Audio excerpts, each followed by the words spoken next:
Yirmiyahu was a prophet, was a good chaver of mine. Never understood a single word he said, but we helped him to drink his yain. And we always have some mighty fine yain. Singing Simchat Le'olam, Kol HaYeladim now. Simchat to the dagim in the deep blue sea. Simchat to you and me.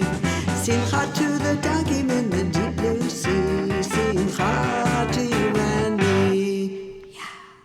Welcome to Haftarah Plethora, the video Zoomcast, where we might not bring joy to the world, but we do talk about prophets like Jeremiah, and this week, Zechariah. Hold on, was that a bullfrog in the opening? Yes, indeed. Our technical consultant, Norm Garr, is getting very creative with the opening. I guess we'll have to up our game to keep up with him and Diane. And if ever there was week to do so, this is it. It's the Shabbat of Hanukkah, and the Haftarah this week gives you, Rick, plenty of opportunity to show off with 10 special trope appearing a total of 25 times in 21 verses of this week's Haftarah. You're busy counting there. Yes, and one of the rarest of all, the Merchak Kefula. There's only 3 in all the prophets. We have one of those today.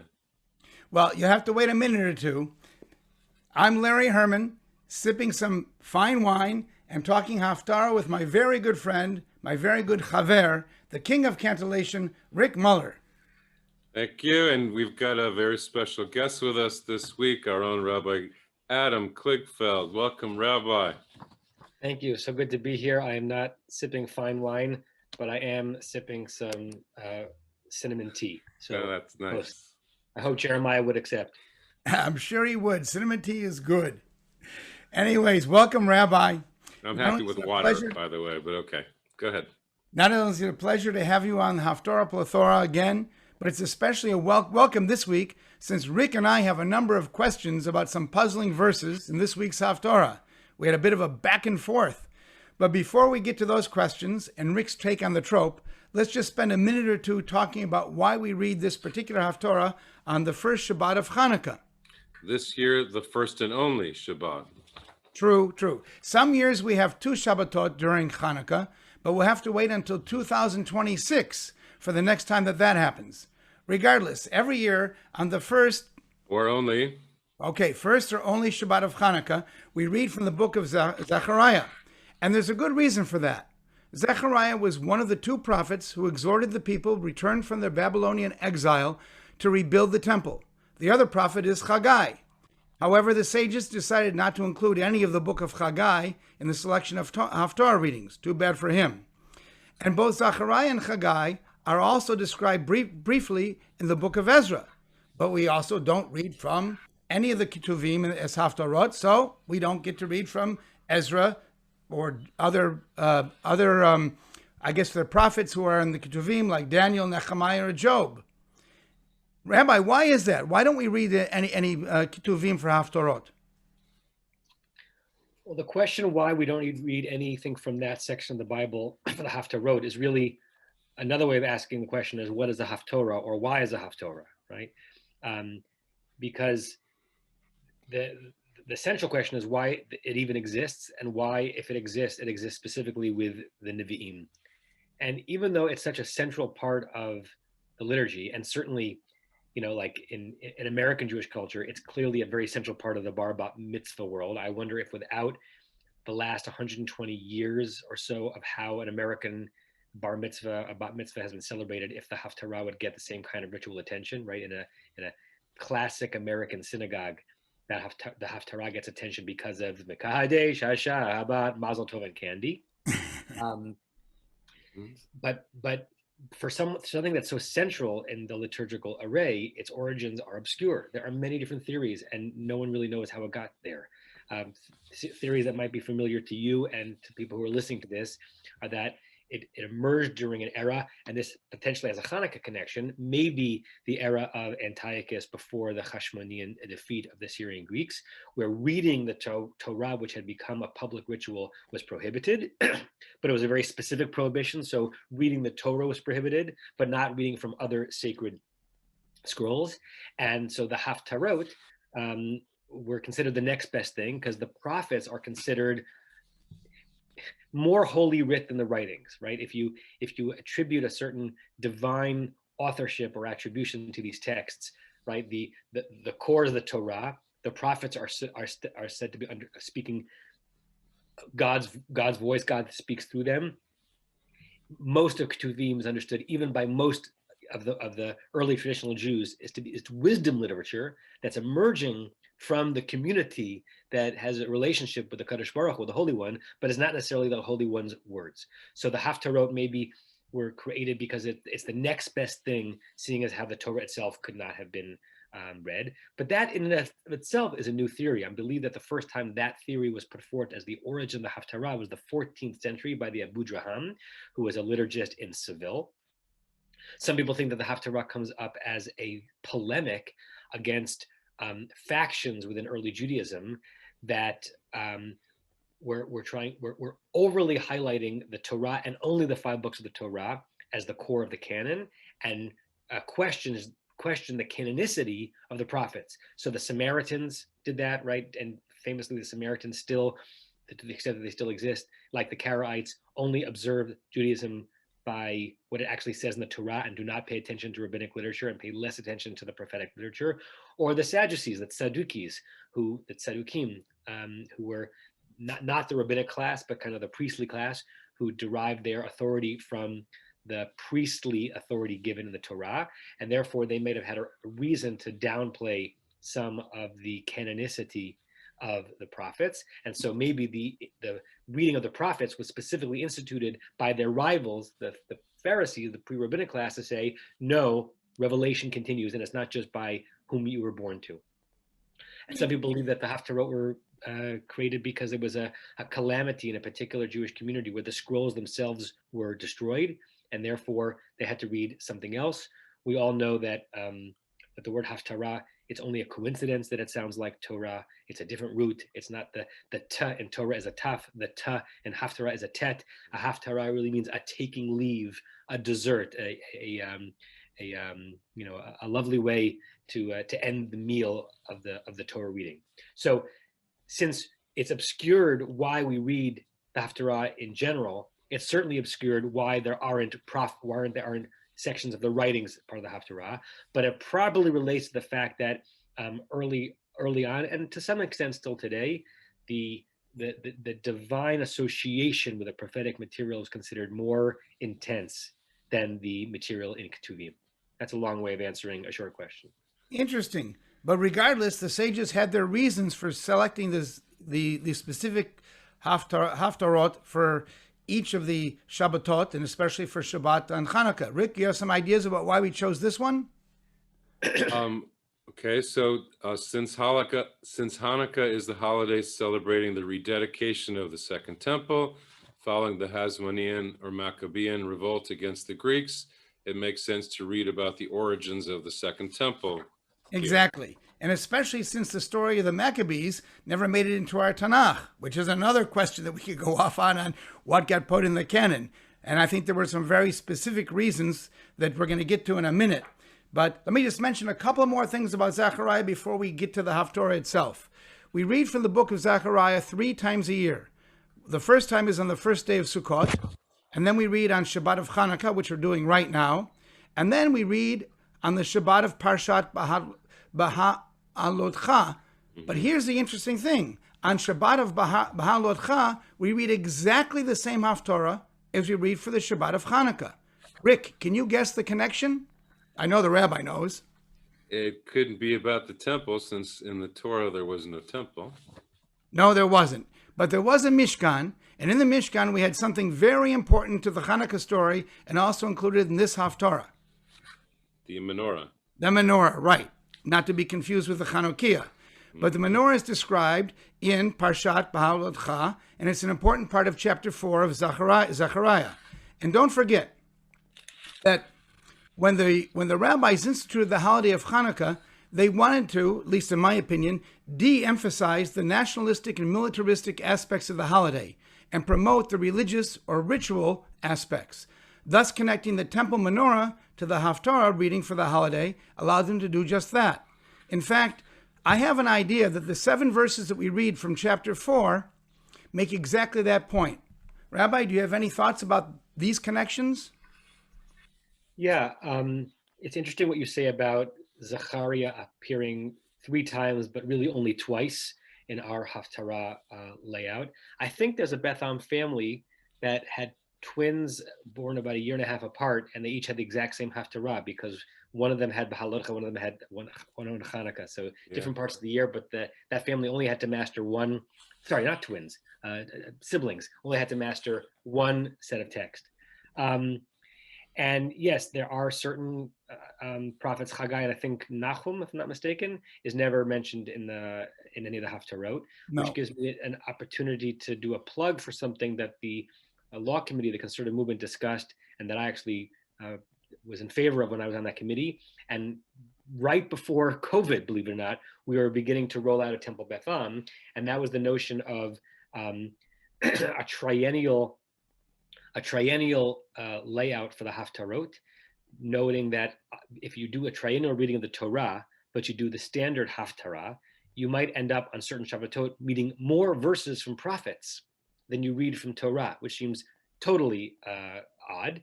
Plus, you might be reading the Haftarah connected to a part of the Torah reading thematically that you didn't read because you may have read from the part of the triennial that is not the anchor for that particular Haftarah is being chosen. So the law committee of the conservative movement decided to kill several birds with one stone, to divide up some of the Haftarot into smaller sections, and so you're never reading more Haftarah than you are Torah, and to create new Haftarot, because why not, right? There's nothing that requires us to say that these verses from this prophet are the only things we can read on those days, because they're all considered associative connections to what we're reading that day. And I believe that the new triennial schedule for Haftarot includes Nahum and includes Haggai to finally bring them back into the liturgical realm, even though they were ignored thousands of years ago. What a great idea. Yeah, and we're on the precipice of instituting it, but specifically in Beitenu, where the triennial reading is always done, so that we never are reading more prophets than Torah. In terms of Zechariah itself for the Hanukkah Haftarah, it's interesting that you mentioned before that sometimes we have 2 Haftarot on Hanukkah, when Shabbat, the first and last day of Hanukkah are on a Shabbat. In some ways, it's that rarer Hanukkah Haftarah, the one that we're not going to get till, as you said, 2026, that is more of an obvious connection, because it's in that Haftarah from the Book of Kings that really talks in great detail and splendor about Solomon's temple, which is not the temple, obviously, that is desecrated and rededicated in the Hanukkah story, because that's already the second temple by then. But it's a more temple-focused Haftarah.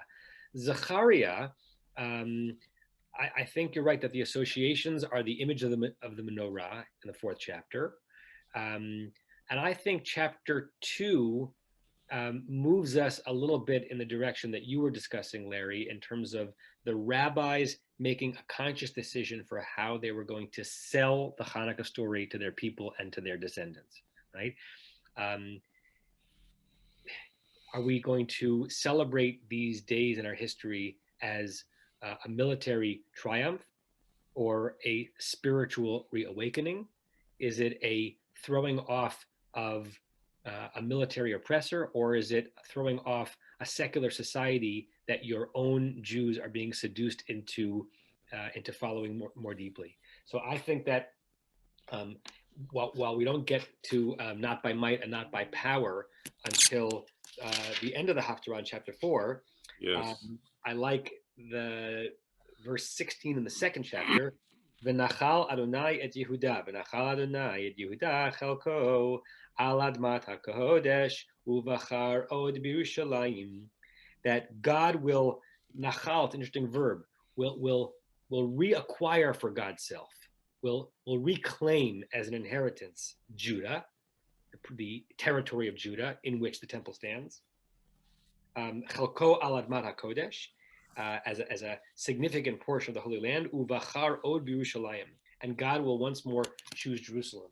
So I understand this as Zachariah saying that it's possible for, and this connects to a Rashi class that you were both in about an hour ago, it's possible for the holy area of Judah and Jerusalem to be off of God's radar, either because of God's having not paying attention, or because the residents, the inhabitants of that area, not earning God's approbation because of their own sinfulness. And this is a moment where maybe as a linkage to the piety, I think the extreme piety, but the piety of the Chashmonaim, that God's relationship with Judah and Yerushalayim is going to be reattached, made sacred once again. God will place God's eyes upon Judah and Jerusalem, even though there had been a period of absence, which was evident during the rule of Antiochus. So I think there are definitely associations here with the rabbis trying to recast this story as one with spiritual and ritual underpinnings rather than purely a military victory. Yeah, so let me jump in here. So you said this is the moment. So the rarest trope of the day is a mircha kafula, and it's on the word this, on the word zeh in chapter 3, where this is the brand, this is the remnant plucked from the fire.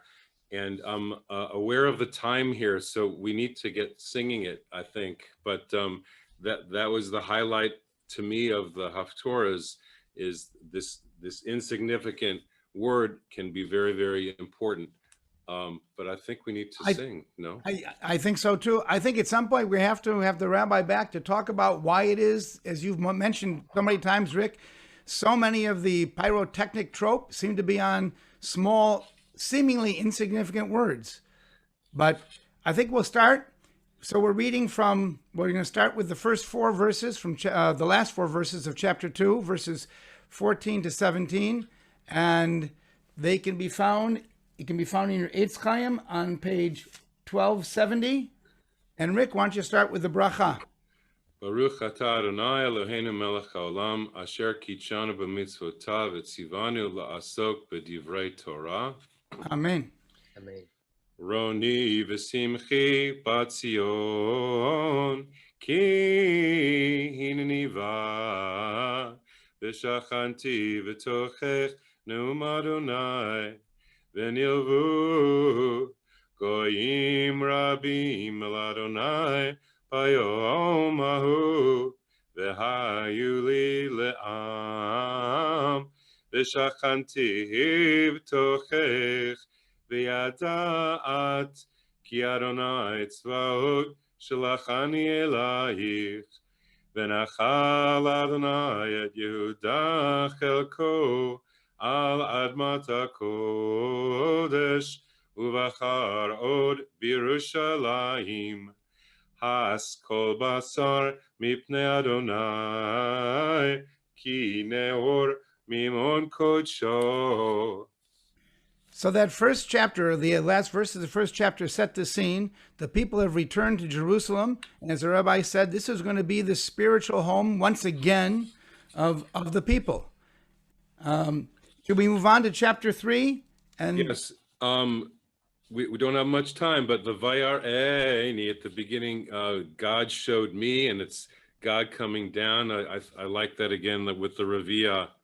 But anyway, and then the Zeh. So chapter 3, yes.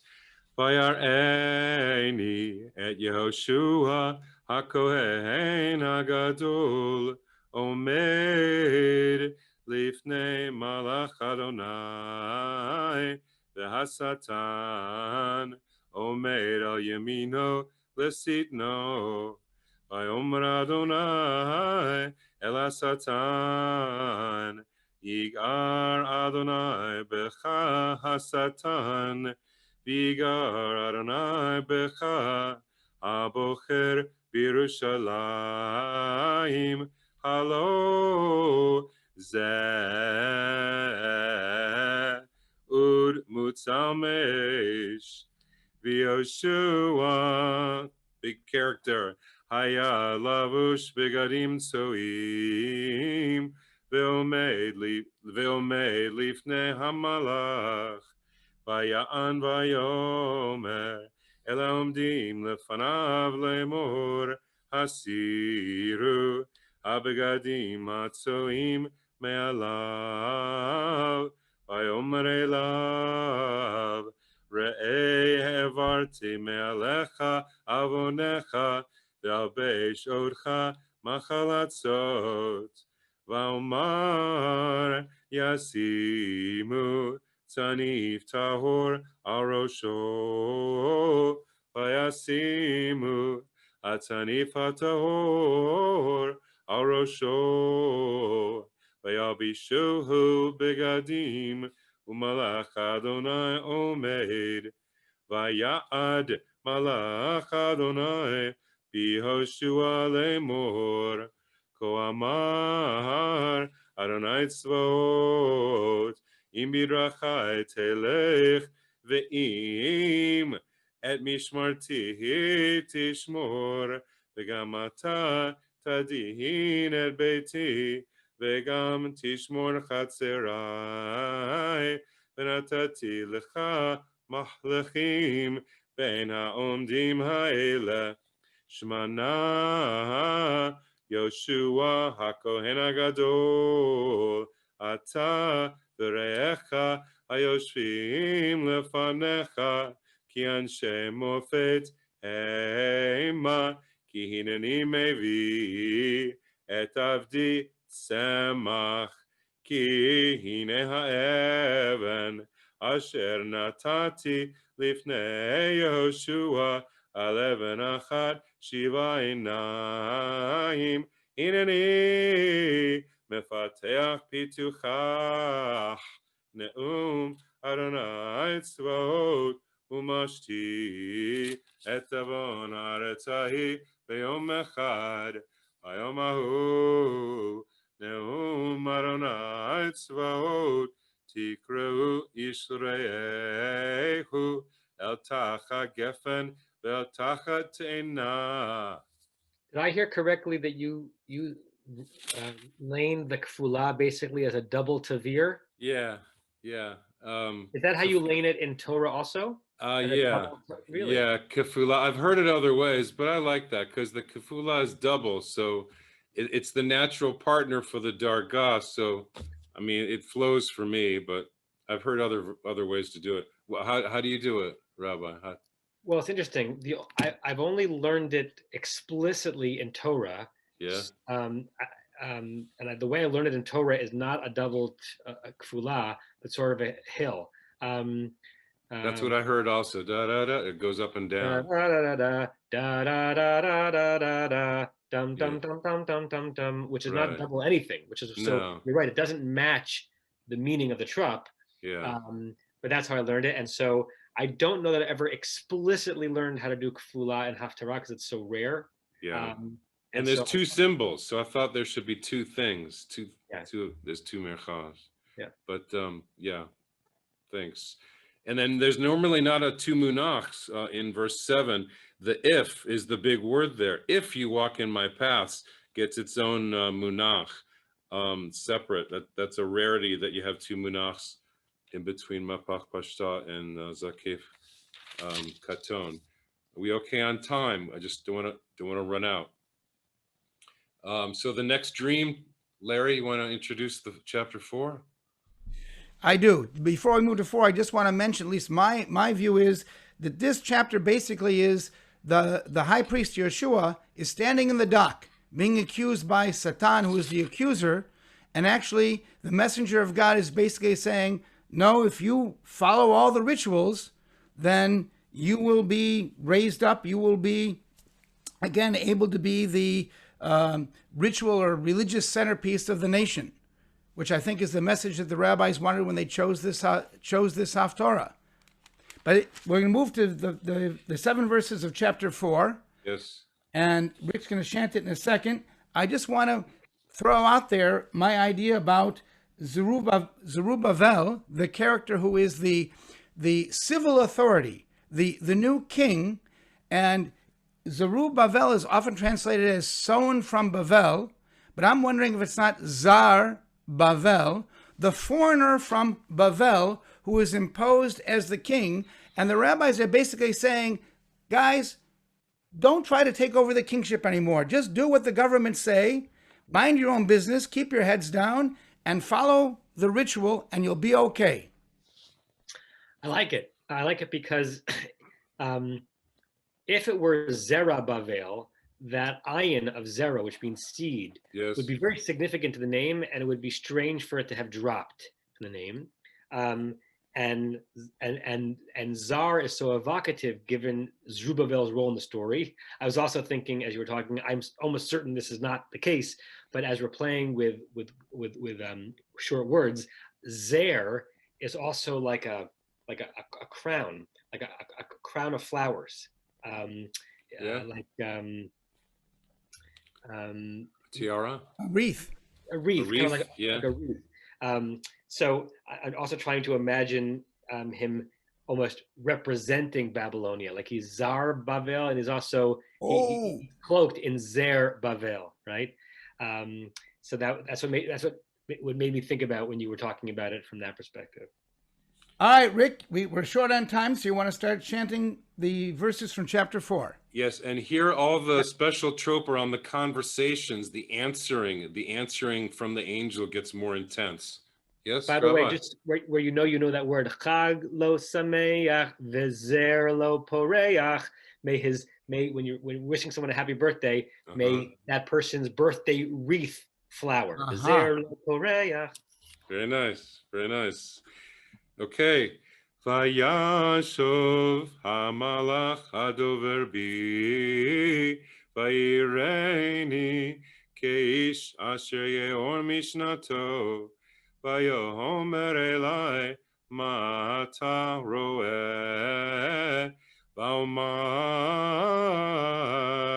ra'iti v'hinei menorat zahav kulach Begulach aroshach, Veshiva neroteha aleha, Shiva veshiva mutzakot, La nerot asher aroshach, Ushnaim zetim aleha, Echad mimin hagula, Ve'echad al smolach, Va'an va'omar el hamalach, Adover bi lemor ma'ele Adoni vaya'an hamalach Adover bi vayomer elai Halo yadata mahe ma'ele va'omar lo Adoni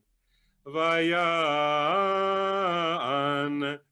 Vayomer elai lemor ze dvar Adonai el Zerubbabel lemor lo v'chayil v'lo v'choach ki im baruchi amar Adonai tzvot mi'ata har hagadol lifnei Zerubbabel l'mishor Ve'otzi et ha'even harosha tshuot chen lach. Beautiful. Rabbi, I think we'll give you the final word here. You want to wrap it up? Oh, that's a lot of pressure. I'll wrap it up with something that is kind of prosaic and musical rather than content. I always have found, whether teaching or chanting this Haftarah, that it's a hard one to sing because the music of the end of the Haftarah is so gallant, but you have 3 monosyllabic words to do that in, right? And so it ends up being like truncated or syncopated when you want it to flow. Like you're used to sing it da da da da da da da da da da da da ya da da da, if that's the way ending. And here you have to put all that into chen la. So it's for such a like a triumphant haftarah. It's asking the laner to end it with musically interesting sounds, but on very short syllables. And I wonder if if there's a there might not be a there. There might not be a reason for that. It might just be that's where the rabbis decided the Haftarah should end, and whatever trope was on it was on it. But it's much easier to sing the end of that line to the end to a sof pasuk than to sof Haftarah, right? The difference between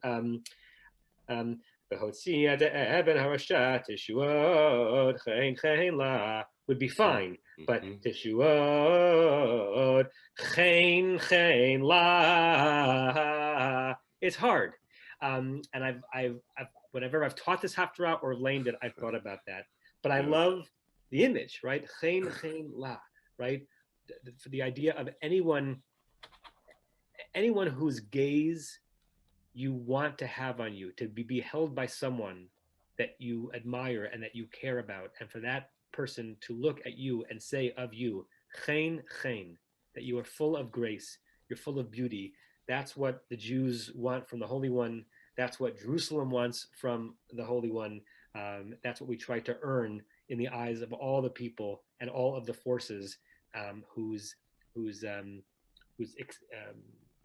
thinking of us, about us, is important. So I like the words of it. It's hard to lane though.